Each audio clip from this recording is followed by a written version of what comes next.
জন্য অবগতের জন্য যে বিষয়টা আমি আপনাদের সামনে কিছু উপস্থাপন করব, সম্মেলনে আমরা কিছু আমাদের নিয়ম অনুসারে কিছু প্রস্তাব আমরা গ্রহণ করেছি।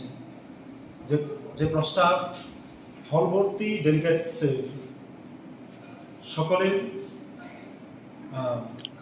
সমর্থনে পাশ হয়েছে। এই প্রস্তাবগুলি আমি আপনাদের সামনে একটু তুলে ধরব।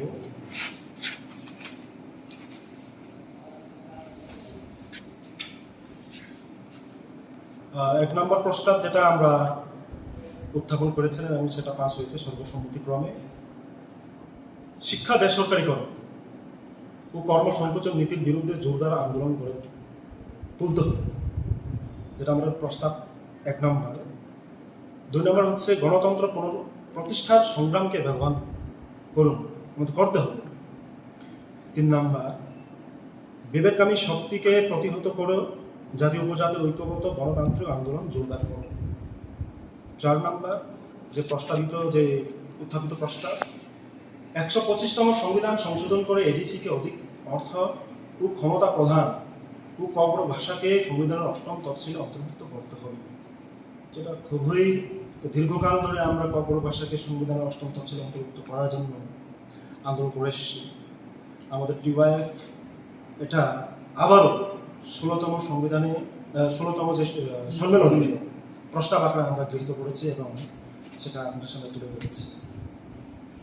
আগামী দিনের যে কর্মসূচি আমরা আমাদের সম্মেলনের মাধ্যমে যেটা গ্রহণ করেছি, আপনারা জানেন টিওয়াইএফ মূলত উপজাতি ভিত্তিক একটা গণসংগঠন, বামপন্থী গণসংগঠন। এই যুব সংগঠন তার জন্মলগ্ন থেকে রাজ্যের বেকার যুবক যুবতীদের জন্য কিভাবে কর্মসংস্থানের ব্যবস্থা করা যায়, দাবি দাওয়া আদায় করা যায়, তা নিয়ে আন্দোলন করে আসছে। এই আন্দোলন তো থাকবে। এই আন্দোলন কর্মসূচির মধ্যে যে আমরা পয়েন্টটা 1 নম্বর পয়েন্টটা তুলেছি, সেটা হচ্ছে কেন্দ্র ও রাজ্য সরকারের সমস্ত দপ্তরের সমস্ত শূন্যপদ অবিলম্বে পূরণ করতে হবে। আউটসোর্সিং প্রথা বা চুক্তি ভিত্তিক নিয়োগ প্রক্রিয়া বন্ধ করতে হবে। সমস্ত রকম নিয়োগের সংরক্ষণের ব্যবস্থা করতে হবে। আমরা ইদানিংকালে আমরা দেখেছি 2018 সালে বিধানসভা নির্বাচনে বিজেপি আইপিএফটি জোট সরকার প্রতিষ্ঠা হওয়ার পর আউটসোর্সিং এর মাধ্যমে বিভিন্ন সরকারি দপ্তরে চাকরি নিয়োগ প্রথা চালু হয়েছে, যা আমাদের রাজ্যের বেকার যুবক যুবতীর জন্য মারাত্মকভাবে নেতিবাচক প্রভাব পড়ছে। আমরা লক্ষ্য করেছি নতুন নিযুক্ত করা যে পদ তৈরি করা, শূন্যস্থান যেটা রয়েছে, শূন্য পদ, সেগুলোই তো পূরণ করছে না। নতুন পদ সৃষ্টি করা তো দূরের কথা, সেখানে দাঁড়িয়ে আমরা অন্তত শূন্য পদ অবিলম্বে পূরণ করার জন্য দাবি রেখেছি। 1 নম্বর পয়েন্ট। 2 নম্বর পয়েন্ট, শিক্ষা ও কর্মসংস্থানের ক্ষেত্রকে বেসরকারীকরণ করা চলবে না। আগরতলাতে উপজাতি ছাত্রছাত্রীদের জন্য পার্শ্ব শয্যা বিশিষ্ট ছাত্রাবাস তৈরি করতে হবে। অনুরূপভাবে প্রতিটি মহকুমায় এসটি ছাত্রাবাস তৈরি করতে হবে। আপনারা জানেন আগরতলায় যারা উপজাতি ছাত্রছাত্রীরা, বিশেষ করে কলেজে পড়ুয়া ছাত্রছাত্রী, গ্রাম পাহাড় থেকে শহরে এসে পড়াশোনা করার জন্য তারা ঘর ভাড়া করে থাকেন। যেভাবে দ্রব্যমূল্যের বৃদ্ধি বাড়ছে, সমস্ত জিনিসপত্রের দাম বাড়ছে, ঘর ভাড়ার দাম তো বাড়ছে, সেখানে দাঁড়িয়ে প্রচুর ছাত্রছাত্রী যারা দরিদ্র সীমার নিচে আছেন, নিম্নবিত্ত শ্রেণীর মধ্যে আছেন, এরকম পরিবার থেকে যারা পড়াশোনা করতে এসছে, তারা কিন্তু সমস্যার সম্মুখীন হতে হচ্ছে। তো আমাদের যুক্তি হচ্ছে সরকার সেই দিকে দৃষ্টি আকর্ষণ করে পার্শ্ব শয্যা বিশিষ্ট ছাত্রাবাস তৈরি করে যারা ওই রকম দরিদ্র পরিবার থেকে আগত ছাত্রছাত্রী সমস্যার সম্মুখীন হচ্ছেন, তাদের সমস্যাটা যাতে সমাধান করা যায় সেই দিকে তাদের নজর দেওয়া হচ্ছে বলে আমরা মনে করি। তাই জন্য আমরা এই দাবিটা রেখেছি এখানে। রাজ্যে গণতন্ত্র ও আইনের শাসন নিশ্চিত করতে হবে। আপনারা দেখেছেন বিধানসভা নির্বাচনের পর জয়োল্লাসে আনন্দিত মাতোয়ারা এরকম বোধহয় ত্রিপুরা রাজ্যে কখনো ঘটেনি। সমস্ত বিরোধী দলের রাজনৈতিক পার্টি অফিস জ্বালিয়ে দাও, পুড়িয়ে দাও, বিরোধী দলের সমর্থকদের ঘর বাড়ি পুড়িয়ে দাও, রাবার বাগান কেটে দাও, এটা চলতে পারে। গণতান্ত্রিক দেশে এই ধরনের অগণতান্ত্রিক উপায়ে অত্যাচার, অন্যায়, অভিশাপ এটা মেনে নেওয়া যায়। ডিওয়াইএফ তার কর্মসূচি আন্দোলনের মধ্যে রাজ্যে গণতন্ত্র পুনরুদ্ধার করার জন্য দাবি তুলছে, রাজ্যে গণতন্ত্র ও আইনের শাসন নিশ্চিত করার জন্য। 4 নম্বর পয়েন্ট, ককবরক ভাষাকে সংবিধানের 8ম তফসিলে অন্তর্ভুক্ত করতে হবে। আপনারা জানেন ককবরক রাজ্যের অন্যতম ভাষা, সরকারি ভাষা। বাংলা ভাষার পাশাপাশি রাজ্যে অন্যতম ভাষা হচ্ছে ককবরক, যেটা সরকারিভাবে স্বীকৃত। আরো অন্যান্য ভাষা আছে রাজ্যে যেটা এখনো পর্যন্ত সরকারি স্বীকৃত হয়। প্রথম বামফ্রন্ট সরকার গঠন হওয়ার পর 1978 সালে, তারপরের 1 বছরের মধ্যে 1979 সনে 19 জানুয়ারি ককবরক ভাষাকে সরকারি ভাষা হিসেবে স্বীকৃতি দেয় প্রথম বামফ্রন্ট সরকার। তারপর থেকে আমাদের আন্দোলন ককবরক ভাষাকে 8ম তফসিলে অন্তর্ভুক্ত করার জন্য বারংবার আমরা আন্দোলন করেছি, তুলেছি এই বিষয়গুলো, কিন্তু কোন সরকার কেন্দ্রে আসীন অবস্থায় না কংগ্রেস না বিজেপি কি করছে। যতদূর পর্যন্ত ককবরক ভাষাকে 8ম তফসিলে অন্তর্ভুক্ত না করা হয় ততদিন পর্যন্ত আমাদের এই দাবি এবং আন্দোলন থাকবে। 5 নম্বর পয়েন্ট, আবারও যে প্রস্তাবটা আমরা একটু আগে বলেছিলাম, আপনাদের সামনে তুলে ধরেছিলাম, 125তম সংবিধান সংশোধন করে এডিসিকে অধিক অর্থ ক্ষমতা প্রদান করা। টোটাল আপনাদের দাবিগুলো মানে টোটাল দাবি কয়টা? কর্মসূচির মধ্যে আছে আমাদের 5টা, আর প্রস্তাবিত যে প্রস্তাব উত্থাপিত যে দাবি তার মধ্যে 5টা আছে আমাদের, 4টা। 125তম সংবিধান রাজ্যবাসীর কাছে একটাই বার্তা থাকবে, বিভ্রান্ত না হয়ে সত্যতাকে যাচাই করে আমাদের সংগ্রামকে বেগবান করার জন্য আপনারা এগিয়ে আসবেন, আমাদের সাহায্য করবেন গণতন্ত্র প্রয়োগ করার জন্য। ধন্যবাদ। আচ্ছা, ত্রিপুরা মথা নিয়ে কি কোনো আলোচনা হয়েছে, যেহেতু এখন এডিসিতে সরকার ত্রিপুরা মথা? হ্যাঁ, নিশ্চিতভাবে হয়েছে। কি আলোচনা হয়েছে আগামী দিন? সেটা ত্রিপুরা মথার উত্থান কবে থেকে সেটা বলতে হবে।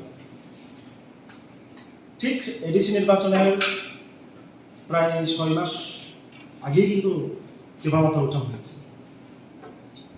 নামটাই শুধু উত্থান হয়েছে 6 মাস আগে, নেতৃত্বরা কিন্তু দীর্ঘকাল ধরেই কখনো টিওজিএস, কখনো টিএনবি, কখনো আইএনপিটি, কখনো আইপিএফটি, ওই নেতৃত্বটাই কিন্তু একই জায়গায়। যাক, আমি ওইসব বিষয়ে বলতে চাই না।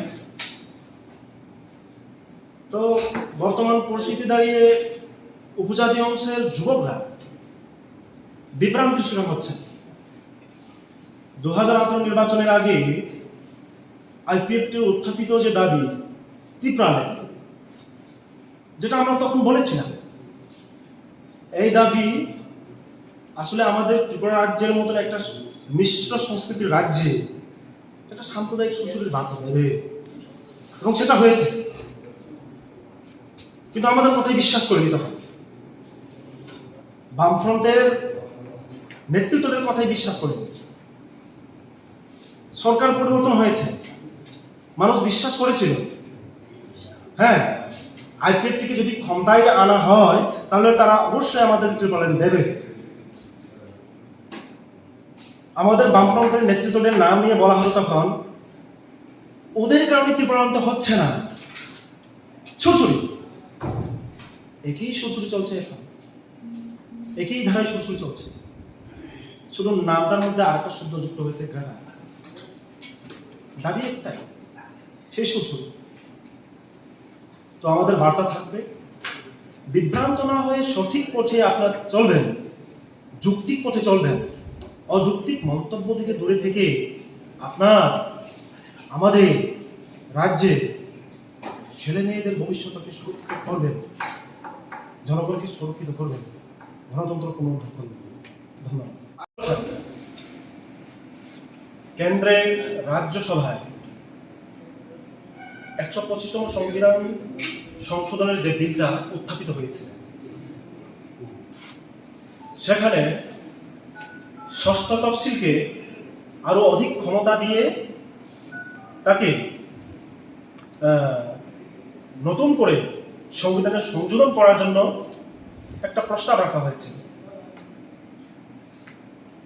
আপনাদের অবগতের জন্য একটা বিষয় এখানে আমি উত্থাপন করতে চাইব। 125তম সংবিধানকে সংশোধন করার জন্য যখন কেন্দ্রের তরফ থেকে গুয়াহাটিতে হোম মিনিস্ট্রির যে সর্বোচ্চ কমিটি একটা মিটিং থাকা হয়েছিল, সেই মিটিংয়ে আমি উপস্থিত ছিলাম। তখন আমি টিটিএডিসির মেম্বার ছিলাম। তৎকালীন আমাদের সংগঠনের সভাপতি রাজেন্দ্র রিয়া, তিনি এবং আমরা দুজন সেখানে এডিসির প্রতিনিধি হয়ে গিয়েছিলাম। বামপন্থী অন্য কোনো সংগঠনকে তারা ইনভাইট করে দিল, রাজ্যের সমস্ত ছোট বড় আঞ্চলিক দলকে তারা ইনভাইট করেছে, কিন্তু তারা বামফ্রন্টের যে টিএসইউ, টিওয়াইএফ, জিএমপি, নারী সমিতি, এদেরকে তারা ইনভাইট করেনি।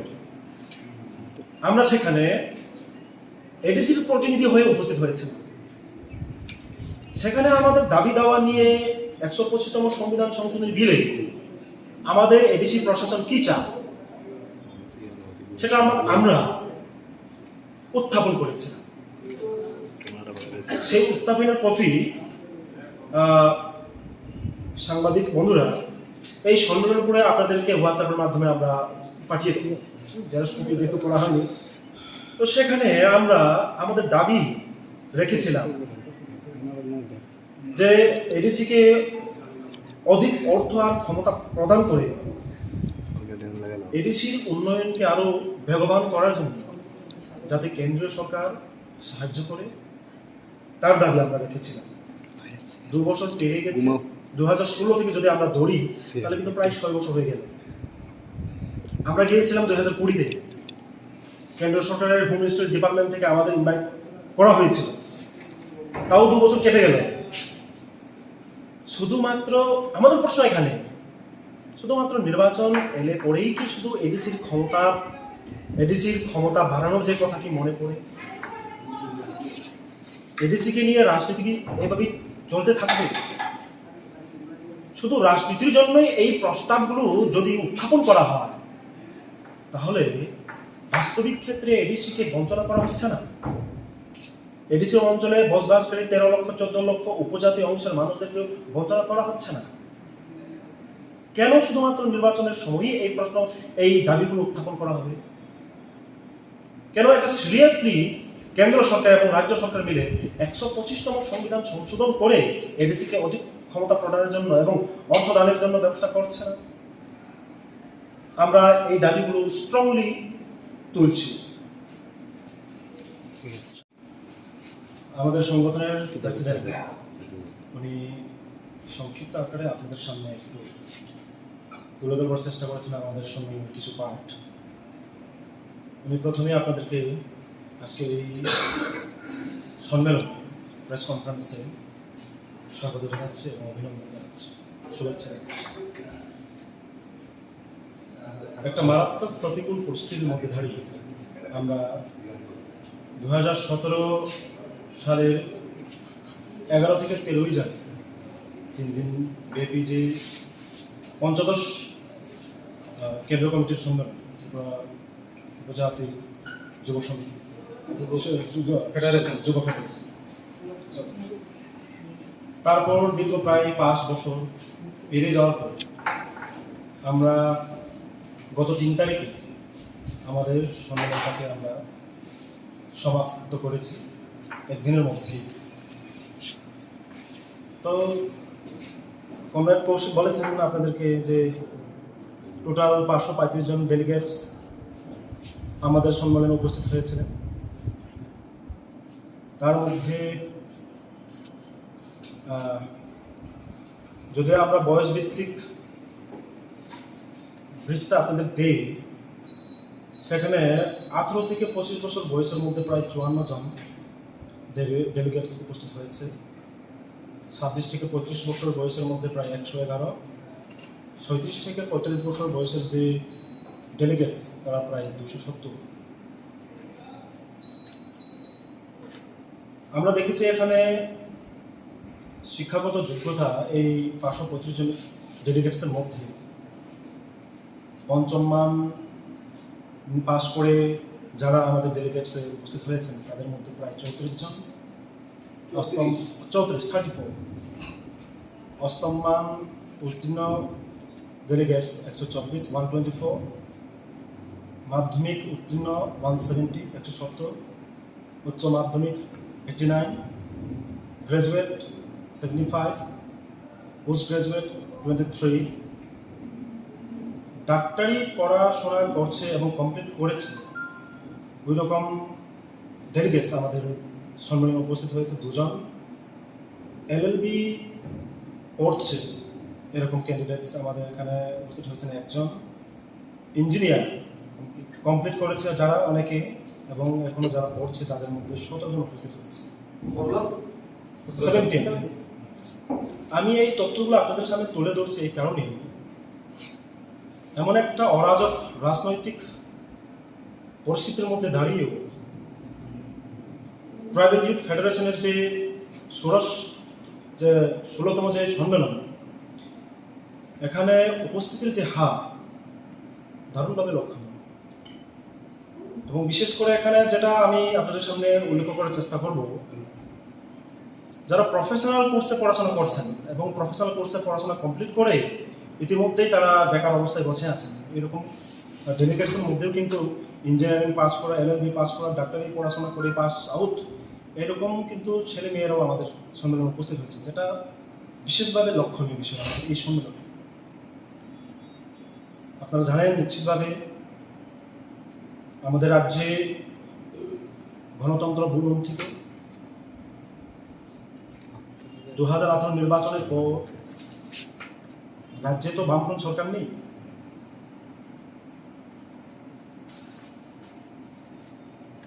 এরকম প্রতিকূল পরিস্থিতির মধ্যে দাঁড়িয়েও একদিনের যে সম্মেলন আমরা করতে পেরেছি, আমরা সফলভাবে করতে পেরেছি। দারুণ সফল হয়েছে আমাদের সম্মেলন, এবং আমরা আশা করব আগামী দিনে এই সম্মেলন থেকে যে বার্তা, যে আলোচনা, যে সিদ্ধান্ত, যে কর্মসূচি আমরা গ্রহণ করেছি, সেগুলি রূপায়ণ করে আগামী দিনের আন্দোলনকে ভেলবান করে কিভাবে রাজ্যে গণতন্ত্র পুনরুদ্ধার করা যায়, সেটিকে আমাদের মূল দিশা হবে। আমাদের সভাপতি একটু বলবেন।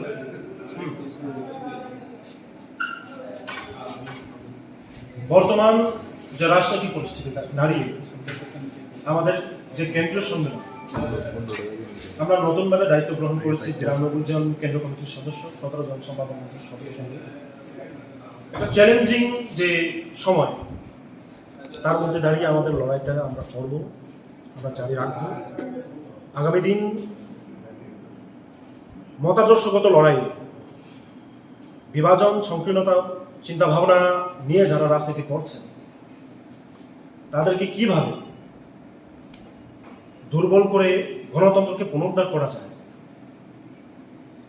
সেদিকে আমাদের লড়াইটা থাকবে। আদর্শগত লড়াই, মতাদর্শগত লড়াই।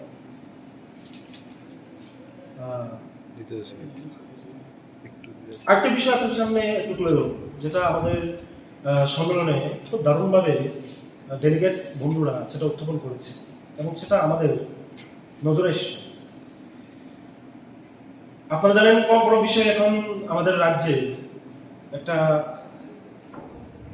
সর্বোচ্চ পর্যায়ে আমাদের কথন হচ্ছে ইউনিভার্সিটি লেভেল। 2015 থেকে যখন বামফ্রন্ট সরকার ছিল, বামফ্রন্টের সময়কালীন প্রথম MA কোর্স চালু হয়। তার আগে তো ডিপ্লোমা কোর্স চালু হয়েছে, 2012 থেকে গ্র্যাজুয়েশন চালু হয়েছে।